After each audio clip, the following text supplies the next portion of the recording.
A safe and Singapore-like Cebu.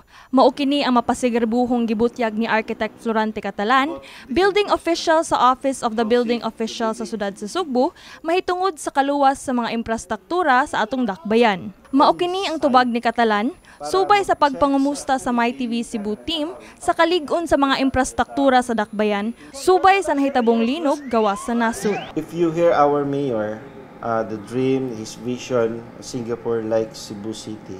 Obo Cebu City is, I think, asa nami ana, part nami with the plan, with the dream of our mayor. Nagkanayon si Catalan nga strikto ang Obo sa pagsiguro nga kompleto ang mga requirements sa kompanya o individual sa dili pa sila mohatag og building permit sa tanang ipatukod nga establishmento dinhi sa Sugbo. Dapat gid naa siya safety engineer, project engineer, architect on site para mag-check sa workmanship sa trabaho. If ang building plans nga atong gi-approve, gi-issued nato sa ilaha, na-follow ba or wala?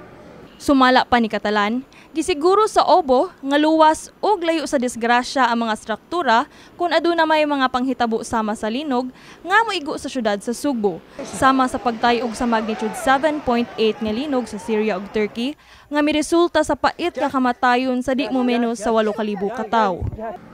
Prior to issue og building permit, ang ilang applications signed by architects, signed by engineers, or civil engineers or structural engineers, ang ilahang building gi-compute na sila computation, structural design and analysis. Sila design sa ilahang civil engineer pila ka kabilya ang gamiton to stand with earthquake magani ang naay mahitabo magani nga earthquake.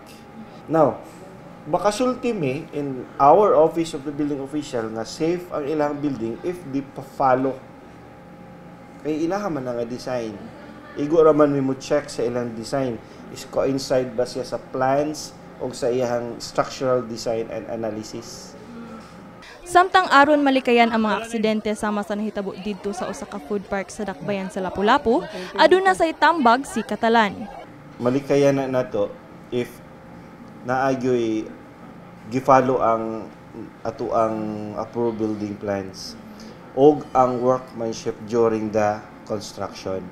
So yung raman na, maybe sakto ang plano but the actual implementation maybe dili kaayo maayo ang pagtrabaho, mo nang magkaingon ana ang resulta, magka-collapse or hugno.